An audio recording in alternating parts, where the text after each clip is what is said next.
இறையேசுவில் அன்புமிக்க சகோதர சகோதரிகளே, இன்று திரு அவையானது இயேசுவின் திருமுழுக்கு விழாவை கொண்டாடுகின்றது. இன்றையோடு கிறிஸ்மஸ் காலம்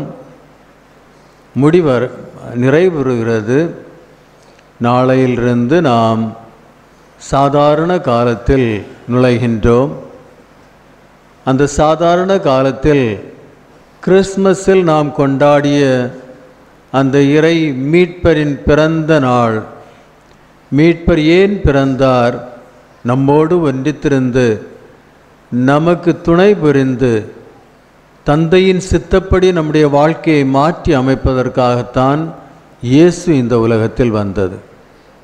எனவே இந்த சாதாரண நாட்களில் நாம் கொண்டாடிய மீட்பின் இரகசியத்தை நாம் ஒவ்வொருவரும் நம்முடைய தனிப்பட்ட வாழ்க்கையில் அதை நாம் உணர்ந்து அனுபவித்து செயலாற்றலில் கொண்டு வருவதற்காகத்தான் திரு அவை நமக்கு இந்த சாதாரண காலத்தை நமக்கு கொடுத்திருக்கின்றது. திருமுழுக்கு, அன்பார்ந்த சகோதர சகோதரிகளே, திருமுழுக்கின்ற அருட்சாதனம் வழியாகத்தான் நாம் கிறிஸ்துவின் வாழ்க்கையை பெறுகின்றோம் என்று முதல் வாசகத்திலே நாம் வாசிக்க கேட்டது. அடிமைத்தனத்தில் வாழும் மக்களுக்கு ஒரு நற்செய்தி அறிவிக்கப்படுகின்றது. இறைவாக்கினர் அடிமையில் வாழும் அந்த மக்களிடம் என்ன சொல்கிறார்? நீங்கள் அனைவரும் மீட்கப்படுவீர்கள், உங்களுடைய வாழ்க்கை மகிழ்ச்சியுள்ள வாழ்க்கையாக, இறைவனின் அருளால் நிறைந்த வாழ்க்கையாக மாறும் என்று அவர்களுக்கு ஒரு நற்செய்தியை இறைவாக்கினர் அவர்களுக்கு கொடுக்கின்றார்.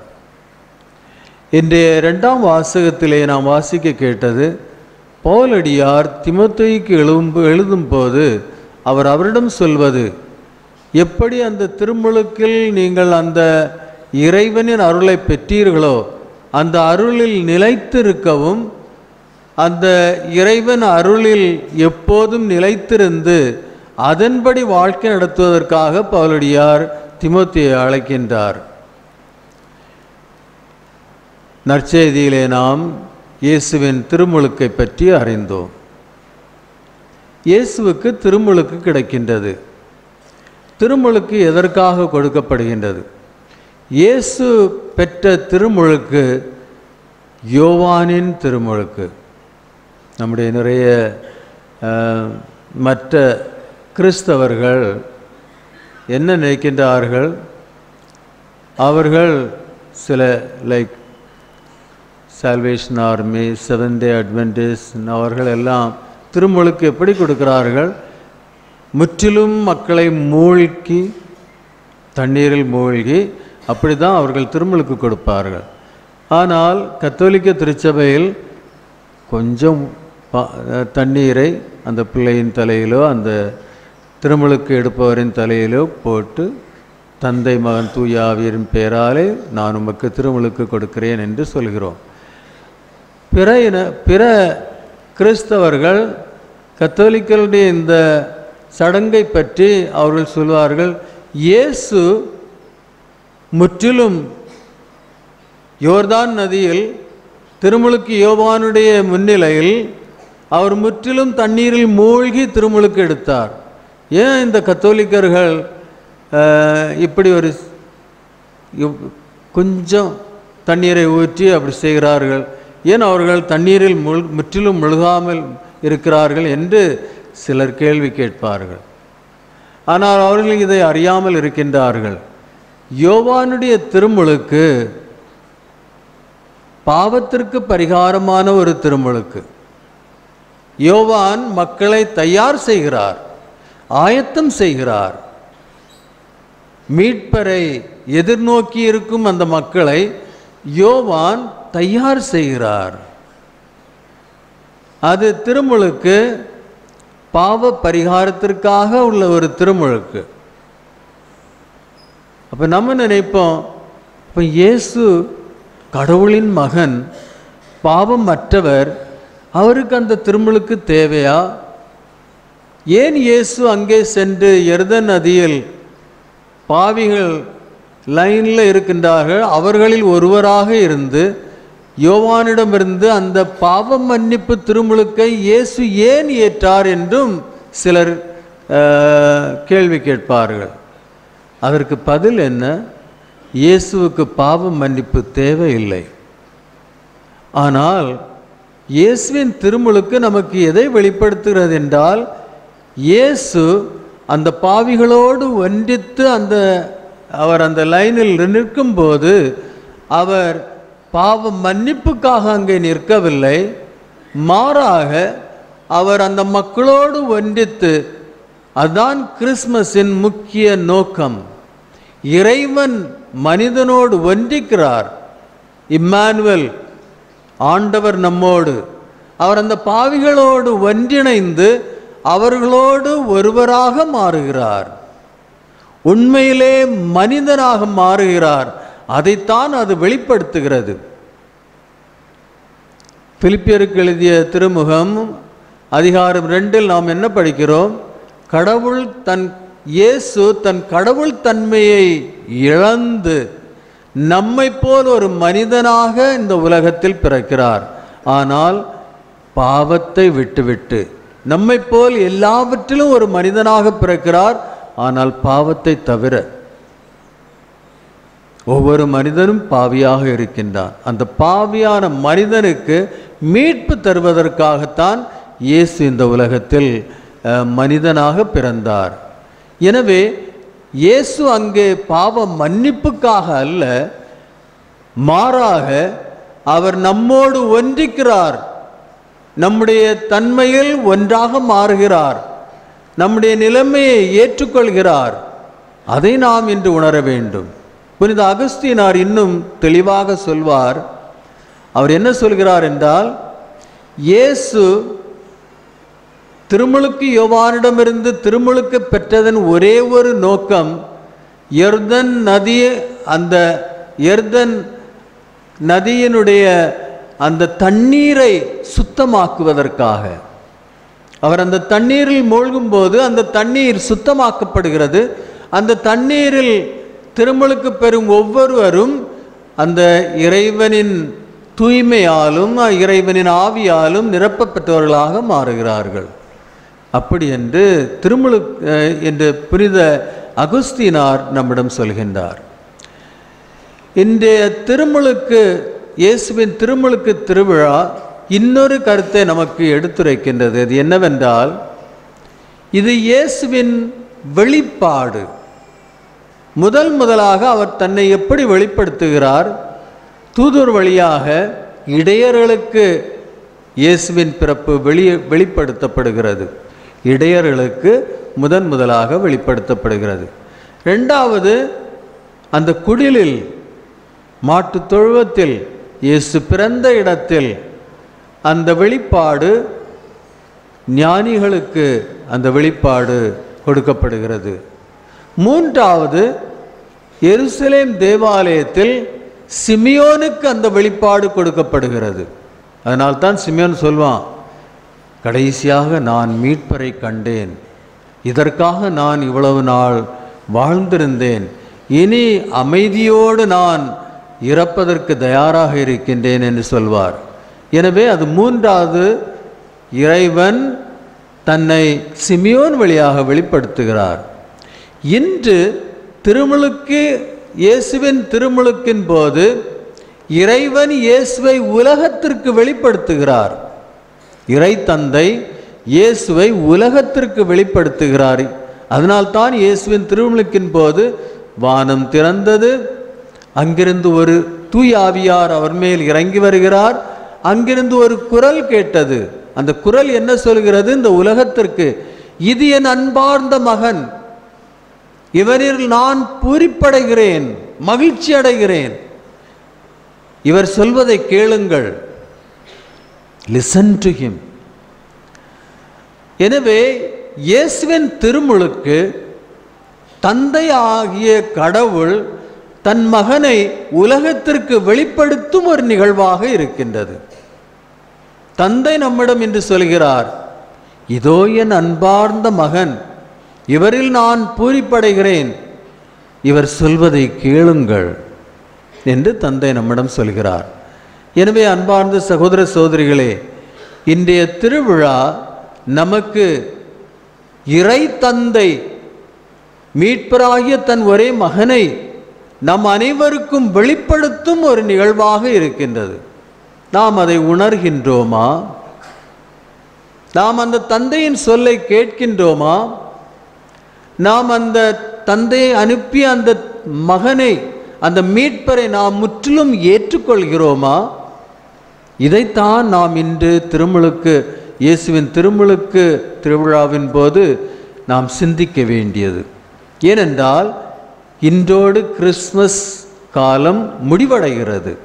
அந்த கிறிஸ்மஸின் போது இயேசு நமக்கு சொன்ன ஒரே ஒரு கம்ப்ளைண்ட்.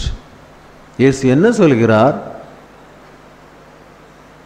புனித யோவானுடைய நற்செய்தி அதிகாரம் 1 வசனம் 11 நாம் என்ன கேட்கின்றோம்? அவர் தமக்குரியவர்களிடம் வந்தார், தமக்குரியவர்கள் அவரை ஏற்றுக்கொள்ளவில்லை. இன்னும் அதை மாற்றி சொல்லும் என்றால், நான் எனக்கு உரியவர்களிடம் வந்தேன், ஆனால் எனக்கு உரியவர்கள் என்னை ஏற்றுக்கொள்ளவில்லை. நான் இதை இன்னும் பர்சனலைஸ்ட் வேயாக சொல்ல வேண்டும் என்றால், நான் உன்னிடம், நம் ஒவ்வொருவரையும் பார்த்து இயேசு இப்போது நம்மிடம் சொல்வது, சமாதானமாக ஒரு இடத்துல இருங்க. இயேசு நம்மிடம் சொல்வது, நான் உன்னிடம் வந்தேன், நீ என்னை ஏற்றுக்கொள்ளவில்லை. நம் ஒவ்வொருவரிடமும் இயேசு இப்போது சொல்வது அதுதான்.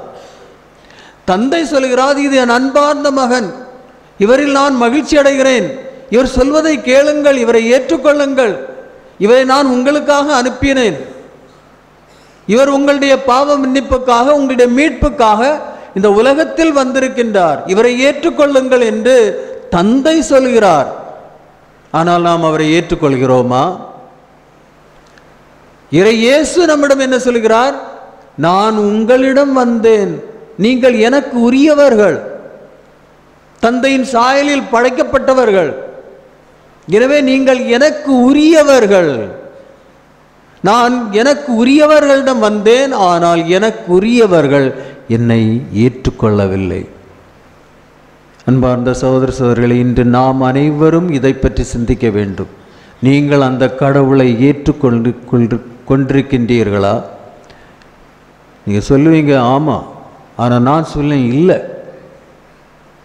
ஏன் ஆமான்னு சொல்லுவீங்க? நாங்கள் கிறிஸ்தவர்களாக இருக்கிறோம், திருமுழுக்கு எங்களுக்கு கிடச்சிட்டு தினமும் கோயிலுக்கு வர்றோம், தினமும் இல்லாமல் இருந்தால் ஞாயிற்றுக்கிழமையாவது கோயிலுக்கு வர்றோம், பைபிள் படிக்கிறோம், நல்லா பாடுறோம், ஹார்மோனியம் போடுறோம், புத்திருப்பலியின் பேரில் இதெல்லாம் சொல்லி நீங்கள் சொல்வீர்கள், நான் ஆண்டவரை ஏற்றுக்கொண்டேன்.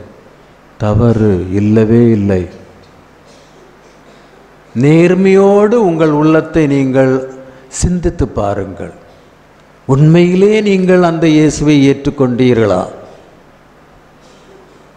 கிறிஸ்மஸ் கொண்டாடிட்டோம், நல்ல அழகா, எவ்வளோ அழகா இந்த கோவில் அலங்கரிக்கப்பட்டிருக்கிறது, ஒரு நல்ல குடில் தயார் செய்திருக்கிறீர்கள். நான் நம்புகிறேன் நீங்கள் நல்ல முறையில் கிறிஸ்மஸ் கொண்டாடினீங்க. அந்த கிறிஸ்மஸ் கொண்டாட்டத்தில் அந்த இயேசு அவருக்கு பிறக்க இடம் இல்லாமல் இருந்தது. 2025 ஆண்டுகளுக்கு முன் பிறக்க இடம் இல்லாமல் இருந்தது, இப்பவும் இடம் இல்லாமல் இருக்கிறது. தான் அவர் சொல்கிறார், நான் எனக்கு உரியவர்களிடம் வந்தேன், எனக்கு உரியவர்கள் என்னை ஏற்றுக்கொள்ளவில்லை. இன்றைக்கு கிறிஸ்தவ மதம் எந்த நிலையில் இருக்கின்றது? இன்றைக்கு கிறிஸ்தவர்கள் எந்த நிலையில் இருக்கின்றார்கள்? இன்றைக்கு கிறிஸ்தவ மதம் ஒரு ஆர்கனைசேஷன்.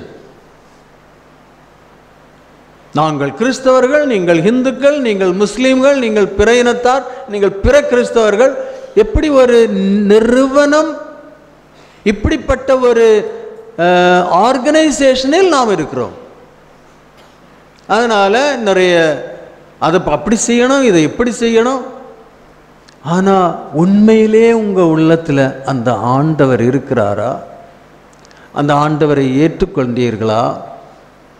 அன்பால் நிறைந்தவர், மன்னிக்கிறவர், இரக்கம் நிறைந்தவர், எல்லோரையும் அன்பு செய்பவர், எல்லோருக்காக தன் உயிரை சிலுவையில் கொடுத்தவர், தன் சீடர்களுக்கு அடிபணிந்து அவர்களுக்கு அடிமையாக மாறி அவர்களுடைய பாதங்களை கழுவி நீங்களும் இப்படி செய்யுங்கள் என்று சொன்ன இயேசு இன்று எத்தனை பேர் பிறருடைய பாதங்களை கழுவுகிறார்கள்?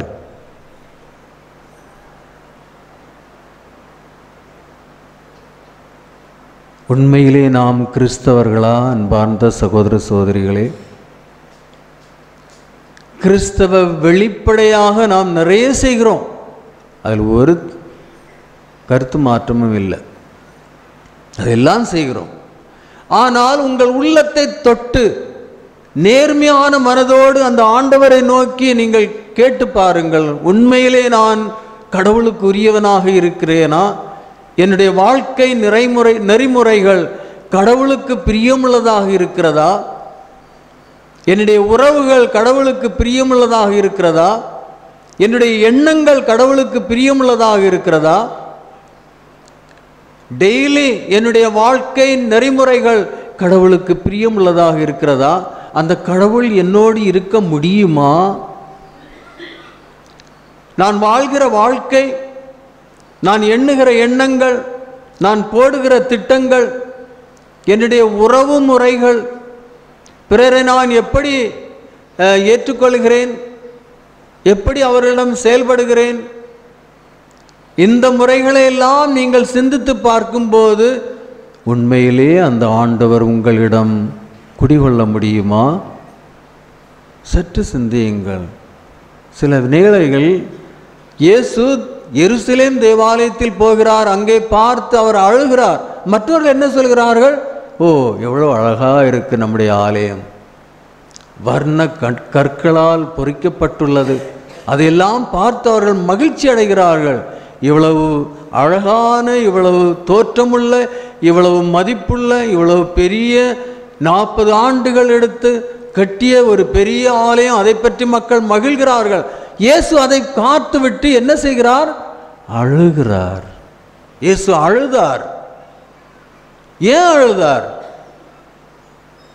ஏன் இயேசு சாட்டையை எடுத்து கோவில் அந்த எருசலேம் தேவாலயத்தில் நடக்கின்ற அந்த அதையெல்லாம் எடுத்து அடித்து அவர்களை விரட்டுகிறார்? ஏன்?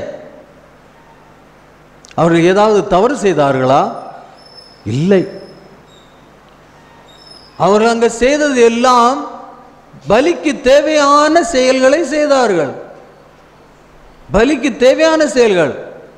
ஆடு மாடுகளை விற்கிறார்கள், அது பலிக்கு தேவை. புறாக்களை விற்கிறார்கள், அது பலிக்கு தேவை. மணி சேஞ்சஸ், ஏனென்றால் பெரிய நோட்டு கொண்டு வருவாங்க, அதை சேஞ்ச் பண்ணி எல்லாருக்கும் அவர்கள் தர்மம் கொடுப்பார்கள். இது எல்லாம் அந்த எருசலேம் தேவாலயத்தின் அந்த திருவழிபாட்டுக்கு தேவையான சடங்குகள் அங்கே நடக்கிறது.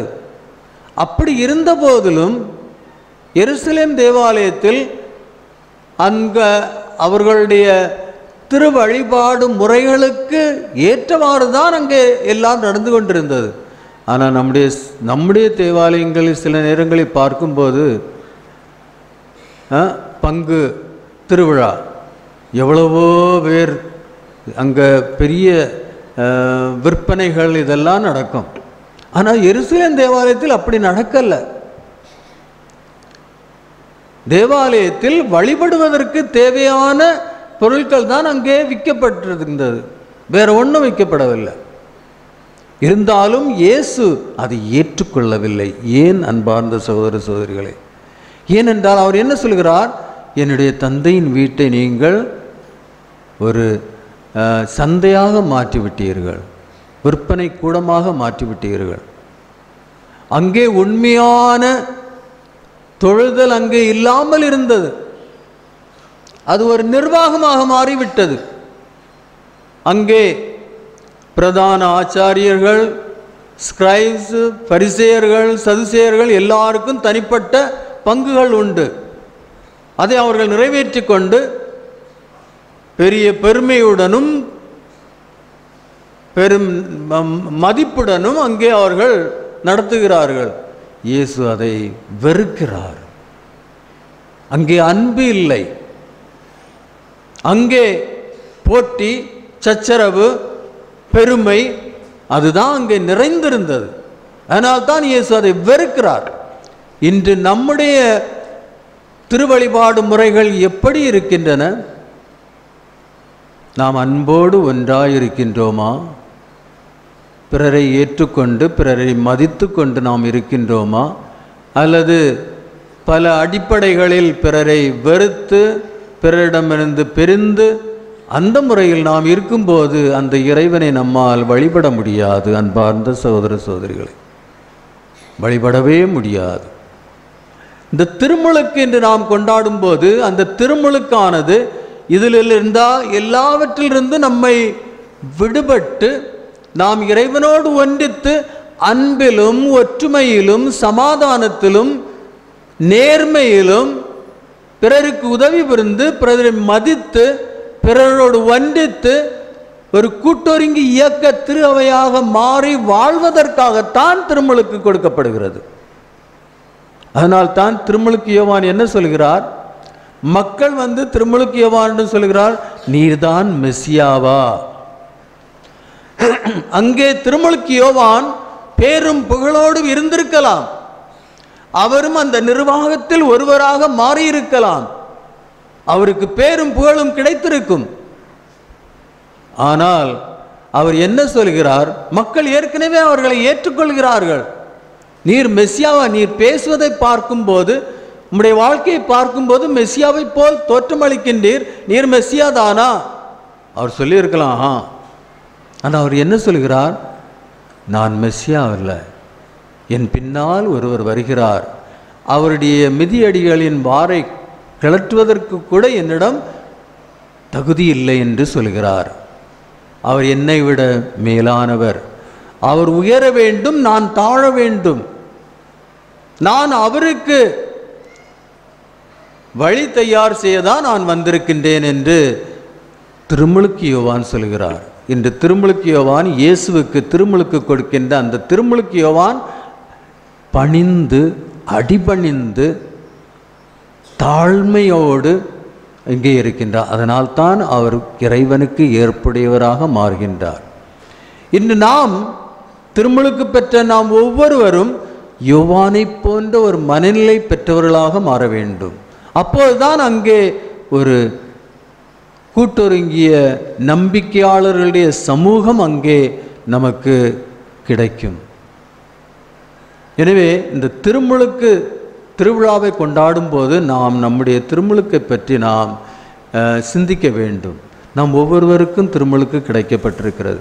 இன்று இந்த பிள்ளைகளுக்கு உறுதிபூசல் என்னும் அருட்சாதனத்தை கொடுக்கிறோம். ஏன் அவர்களுக்கு உறுதிபூசல் என்ற அருட்சாதனம் கொடுக்க வேண்டும்? ஏன் அது தேவைப்படுகிறது? ஏனென்றால் திருமுழுக்கின் போது அவர்கள் சிறுவர்களாக இருந்தார்கள். நாம் பெரியவர்களுக்கு திருமுழுக்கு கொடுக்கும்போது உறுதிபூசலை சேர்த்து கொடுப்போம். அதே நேரத்தில் பெரியவர்கள் யாராவது முதல்ல கிறிஸ்தவர்களாக முயற்சி செய்கிறார்கள், அவர்கள் பெரியவர்கள், அவர்களுக்கு திருமுழுக்கு கொடுத்து கிறிஸ்தவர்களாக்கணும். அப்போ அவர்களுக்கு திருமுழுக்கு கொடுக்கும்போது நாம் உறுதிபூசலும் அதே நேரத்தில் பங்கு தந்தையே கொடுத்துடலாம்.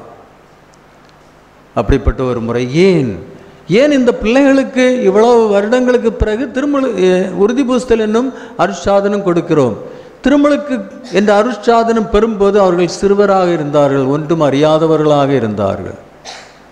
அந்த திருமுழுக்கின் போது என்ன நடந்தது என்று அவர்களுக்கு தெரியவில்லை. அந்த திருமுழுக்கின் போது என்ன நடந்தது என்று ஒருவேளை அவருடைய பெற்றோர்களுக்கும் தெரியாமல் இருக்கும். அவருடைய திருமுழுக்கின் போது என்ன நடந்தது என்று அவருடைய ஞான தாய் தந்தையருக்கும் தெரியாமல் இருக்கும். எனவே தான் அவர்கள் இப்போது வளர்ந்த பிறகு இந்த திருமுழுக்கு என்ன என்று அவர்களுக்கு எடுத்து கூறி அந்த திருமுழுக்கில் நடந்த நிகழ்வுகளிலும் அந்த திருமுழுக்கில் அவர்கள் பெற்ற எல்லா கொடைகளிலும் அவர்கள் இப்போது உறுதிப்படுத்தப்படுகிறார்கள். அன்பார்ந்த சகோதர சகோதரிகளை, இவர்களுக்கு திருமுழுக்கு கிடைத்தது. நம் ஒவ்வொருவருக்கும் திருமுழுக்கு கிடைத்தது. ஆனால் தான் நாம் கிறிஸ்தவர்களாக இருக்கின்றோம். அந்த திருமுழுக்கில் என்ன நடந்தது? இன்று இயேசுவின் திருமுழுக்கை பற்றி நாம் கேட்டோம். அவருக்கு திருமுழுக்கு கிடைத்த போது தூய ஆவியார் அவர் மேல் இறங்கி வருகிறார். வானம் திறந்தது. ஏன் வானம் திறக்க வேண்டும்? வானம் அடைத்திருந்ததா? இன்று வானம் திறந்தது என்று ஏன் சொல்லப்படுகிறது? ஏனென்றால் இறைவன் மனிதனை படைத்து அந்த மனிதனோடு ஒன்றாய் வாழ்ந்திருந்தான். ஆனால் மனிதன் எப்போது இறைவனை எதிர்த்து இறைவனுக்கு கீழ்ப்படியாமல் தன் விருப்பத்திற்கு ஏற்ப வாழ்க்கை நடத்தி பாவத்தில் போனானோ அப்போது வானம் மூடப்பட்டது. வானம் மூடப்பட்டது. அதற்கு அர்த்தம் என்ன? இறைவனின் அருள் இல்லாமல் இருக்கிறார்கள். அதான் அதனுடைய அர்த்தம். வானம் மூடப்பட்டது. அவர்கள் இறைவனின் அருளில் இல்லை. திருமுழுக்கின் போது அந்த வானம் திறக்கிறது. அப்படி என்றால் அந்த இறைவனின் அருள் அவர்களுக்கு கிடைக்கிறது. இறைவன் மனிதனை தனது சாயலாக படைத்து அவனோடு வாழ்வதற்காக அவனை படைத்தார். ஆனால் மனிதன் தன் போக்கில் சென்றான். எனவே அந்த இறைவனின் அருள் அவர்களிடமிருந்து மூடப்பட்டது. ஆனால் அந்த திருமுழுக்கு என்ற அருட்சாதனத்தின் போது அந்த வானம் திறந்து அந்த அருளிலால் நிறைவு பெறுகிறார்கள். அதனால் திருமுழுக்கு அருட்சாதனம் நம் பிள்ளைகளுக்கோ யாருக்காவது கொடுக்கும்போது இந்த நிகழ்வுகளை நாம் அறிய வேண்டும். வானம் திறக்கிறது. தூய ஆவியார் அவர்கள் மேல் இறங்கி வருகிறார். தூய ஆவியாரால் நிரப்பப்பட்டவர்களாக மாறுகிறார்கள். தந்தை அவர்களை ஏற்றுக்கொள்கிறார். தந்தையாகிய இறைவன், நீ என் அன்பார்ந்த மகன், நீ என் அன்பார்ந்த மகள் என்று சொல்லி அவர்களை ஏற்றுக்கொள்கிறார். அவர்களுக்கு அவர் இறைவன் தந்தையாக மாறுகிறார். இந்த 3 நிகழ்வுகள் நடக்கின்றன. வானம் திறந்தது, இதுவரை மூடப்பட்டிருந்த அருள் நமக்கு கிடைக்கிறது. வானம் திறந்தது, தூய ஆவியார் நம்மேல் இறங்கி வருகிறார். இறைவன் நம்மை பிள்ளைகளாக ஏற்றுக்கொள்கிறார். இதோ என் அன்பார்ந்த மகன். நம் ஒவ்வொருவருடைய திருமுழுக்கின் போது இது நடந்தது. ஆனால் நாம் அறியாமல் இருக்கிறோம். உண்மையிலே இது நடந்தது. ஒவ்வொருவருடைய திருமுழுக்கின் போது இந்த நிகழ்வு நடக்கிறது. இந்த 3 நிகழ்வு. அந்த நிகழ்வுகள் நடக்கும்போது நம்முடைய வாழ்க்கையில் சில மாற்றங்கள் ஏற்படுகிறது. உங்களுக்கு தெரியுமா அந்த மாற்றங்கள் என்ன மாற்றங்கள் என்று? முதலாக நம்முடைய பாவங்கள் மன்னிக்கப்படுகின்றன. பாவங்கள் மன்னிக்கப்பட்டு நாம் தூய்மையாக்கப்படுகின்றோம். ஏனென்றால் கடவுள் தூய்மையானவர். அந்த தூய்மை தன்னத்தில் தான் அவர் நம்மை படைத்தார். எனவே மனிதன் கடவுளின் சாயல் தூய்மையாக வாழ்க்கை வாழ வேண்டியவன். எனவேதான் திருமுழுக்கின் போது அவனுடைய பாவங்கள் மன்னிக்கப்பட்டு அவன் தூய்மையாக்கப்படுகின்றான். இதுதான் முதல் தூய்மையாக்கப்படுதல். பாவங்கள் மன்னிக்கப்படுதல்.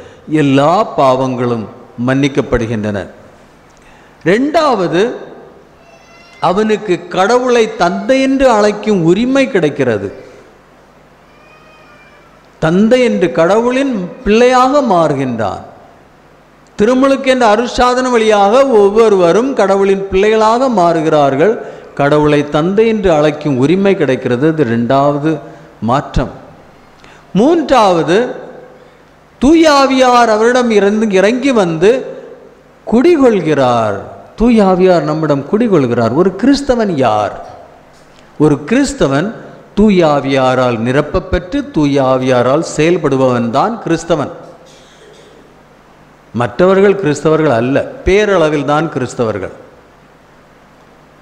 மற்றவர்கள் கிறிஸ்தவர்கள் அல்ல. அதனால் தான் நான் முதல்ல சொன்னேன், நீங்கள் உண்மையிலே கிறிஸ்தவர்களா?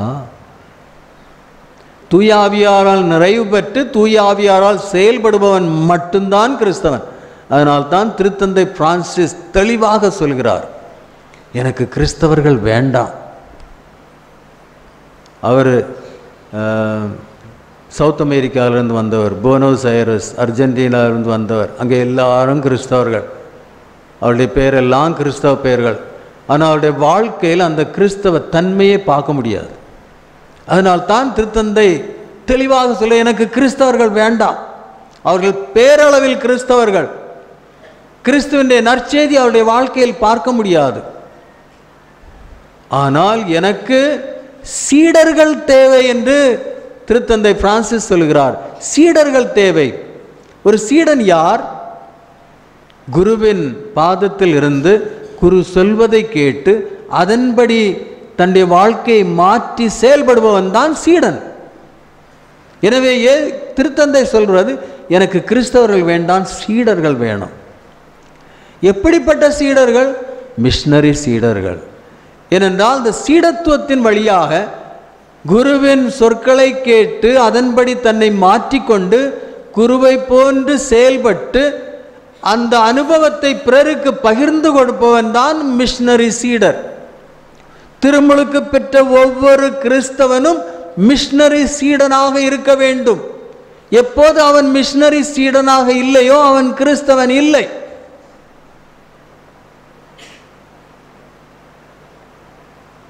ஒருவேளை ஒரு ஹிந்து நல்ல கிறிஸ்தவனாக இருக்கலாம். திருமுழுக்கு பெறாத ஒரு ஹிந்து ஒருவேளை நல்ல கிறிஸ்தவனாக இருக்கலாம். அவன் இயேசுவின் சொற்களை கேட்டு இயேசுவின் படிப்பினைகளை கேட்டு அதன்படி தன் வாழ்க்கையை மாற்றிக்கொண்டு அதன்படி செயல்படும் போது உண்மையிலே அவன் ஆவியால் செயல்படுபவனாக மாறுவான். அதனால் தான் திருத்தந்தை அப்படி சொல்கிறார், எனக்கு கிறிஸ்தவர்கள் வேண்டாம், எனக்கு சீடர்கள் வேணும், மிஷனரி சீடர்கள். அது தூய ஆவியாரால் செயல்படும் போதுதான் அது நடக்கும்.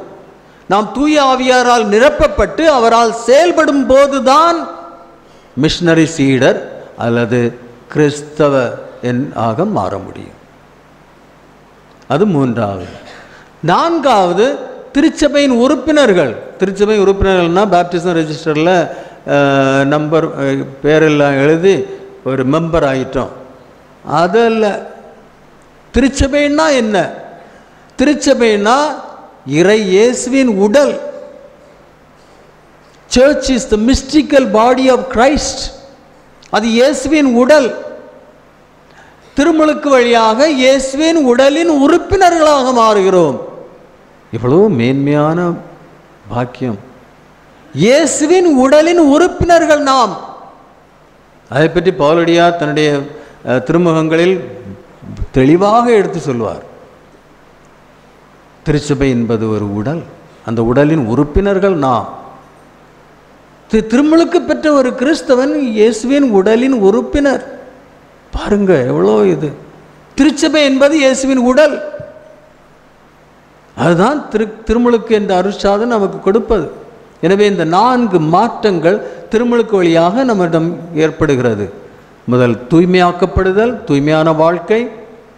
இரண்டாவது கடவுளின் பிள்ளைகளாக மாறுவது, கடவுளை தந்தை என்று அழைப்பது. மூன்றாவது தூயாவியாரால் நிரப்பப்பட்டு தூயாவியாரின் உறவிடமாக மாறுவது. நான்காவது திருச்சபையின் உறுப்பினர்களாக மாறுவது, இயேசுவின் உடலின் உறுப்பினர்களாக மாறுவது. அதுதான் திருமுழுக்கில் நடப்பது. இன்று உறுதிபூசல் என்ற அருட்சாதனத்தின் போது அவர்களுடைய நெத்தியில் திருத்தைலம் பூசி அவர்களுக்கு அந்த திருமுழுக்கில் நடந்த எல்லா மாற்றங்களிலும் அவர்கள் உறுதிப்படுத்தப்படுகிறார்கள்.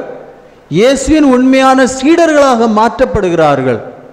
அந்த சீடத்துவ வாழ்க்கையை வாழ அவர்கள் இன்று முன் வருகிறார்கள். அதனால் தான் உறுதிபூசல் கொடுக்கப்படுகிறது. எவ்வளோ மேன்மையான ரகசியங்கள். நாம் இதன்படி வாழ்க்கை நடத்துகின்றோமா?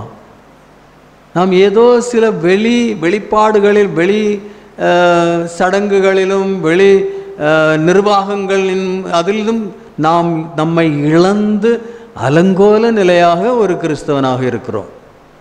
இதை மாற்ற வேண்டும். இந்த ஆண்டை நாம் ஜூபிலி ஆண்டாக கொண்டாடுகிறோம். 2025 ஆண்டுகள் நிறைவேறுகிறது இயேசு பிறந்து. இயேசு பிறப்பின் 2025வது ஆண்டு இது.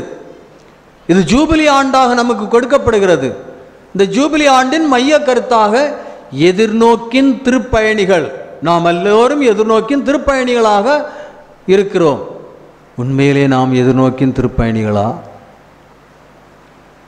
அது மட்டுமல்ல, எதிர்நோக்கு ஏமாற்றம் தராது என்று தெளிவாக திருத்தந்தை பிரான்சிஸ் தன்னுடைய சுற்றுமடல் ஸ்பெஸ் நான் கான்ஃபுந்தித், எதிர்நோக்கி ஏமாற்றம் தராது. ஸ்பெஸ் நான் கான்ஃபுந்தித் என்ற சிற்றுமடல் வழியாக 2 வருடங்களுக்கு முன்னால் அதை தெளிவாக எடுத்துரைத்திருக்கிறார்.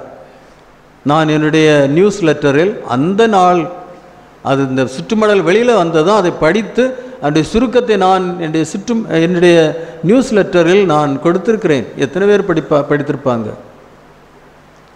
இப்போ அதுதான் நாம் செயல்படுத்துகிறோம். எனவே இன்று நம்முடைய பங்கு தந்தை என்னிடம் சொன்னார், இந்த ஜூபிலி ஆண்டை நாங்கள் தொடக்கி வைக்கிறோம் நம்முடைய பங்கல். நல்லது, அந்த ஃப்ளாக் எல்லாம் எடுத்துகிட்டு வந்தாங்க. அப்போ அந்த ஜூபிலி ஆண்டு எதற்காக? அதனுடைய மைய கருத்து எதிர்நோக்கின் பயணிகள். அப்படி நாம் பயணிக்க வேண்டும். எதிர்நோக்கே நம் முன்னால் வைத்து கொண்டு பயணிக்க வேண்டும். அது ஏமாற்றம் தராது. முற்றிலும் அந்த இறைவனிடம் நம்பிக்கை கொண்டு அவரை முற்றிலும் ஏற்றுக்கொண்டு அவரோடு ஒன்றித்து வாழும் ஒரு கிறிஸ்தவனாக நாம் மாற வேண்டும். அதற்காக தான் நான் திருமுழுக்கு பெற்றுள்ளோம். எனவே அன்பார்ந்த சகோதர சகோதரிகளே, இன்று இயேசுவின் திருமுழுக்கு விழாவை கொண்டாடும் போது நாம் நம்முடைய திருமுழுக்கு பற்றி நாம் சிந்திப்போம். அந்த உண்மையான ரகசியங்கள், வானம் திறந்தது என்னுடைய திருமுழுக்கின் போது, தூயாவியார் அங்கிருந்து என்மேல் இறங்கி வந்தார்,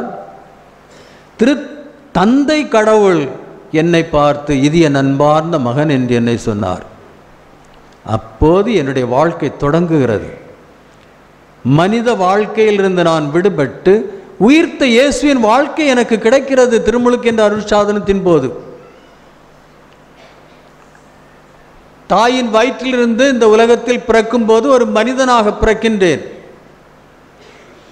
திருமுழுக்கு என்ற அருட்சாதனத்தில் நான் முற்றிலும் இயேசுவில் இறந்து உயிர்த்த இயேசுவில் உயிர்த்த இயேசுவின் வாழ்க்கை எனக்கு கிடைக்கிறது. ஒவ்வொரு திருமுழுக்கு பெற்ற கிறிஸ்தவனின் வாழ்க்கை உயிர்த்த இயேசுவின் வாழ்க்கை. எனவேதான் அந்த கடவுளின் பிள்ளைகள் நாம், தூய்மையான வாழ்க்கை வாழ்பவர்கள் நாம்,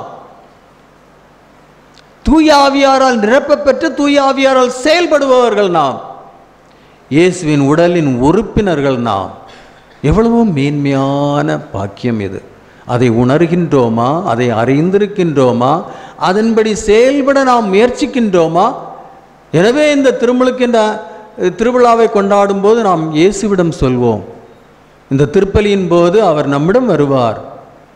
தன் உடல் இரத்தம் நமக்கு கொடுத்து நம்மிடம் ஒன்றித்திருக்க நம்மிடம் வருகிறார். அவரிடம் சொல்லும், ஆண்டவரே உமக்கு நன்றி, இந்த திருமுழுக்கின் வழியாக நீர் எங்களை ஏற்றுக்கொண்டு எங்களோடு ஒன்றித்திருந்து கூட்டொருங்கி இயக்க திரு அவை ஒன்றிப்பு, பங்கேற்பு, நற்செய்தி அறிவிப்பு. நான் உண்மையிலே அப்படிப்பட்ட ஒரு வாழ்க்கை வாழ்ந்து பிறருக்கு ஒரு நற்செய்தியாக மாறுகிறேனா என்று நாம் நம்மை பற்றி சிந்தித்து அதில் இருக்கும் குறைகளுக்காக மன்னிப்பு கேட்டு ஆண்டவரிடம் இந்த திருப்பலியில் நாம் வேண்டுவோம். ஒரு உண்மையான சீடத்துவ கிறிஸ்தவனாக, மிஷனரி சீடனாக மாற இந்த ஜூபிலி ஆண்டில் திருச்சபையிலிருந்து நமக்கு கிடைக்கும் எல்லா வழிகாட்டுதல் வழியாக ஒரு நல்ல கிறிஸ்தவனாக வாழ்க்கை நடத்த இந்த திருப்பலியிலே நாம் இறைவனை வேண்டுவோம்.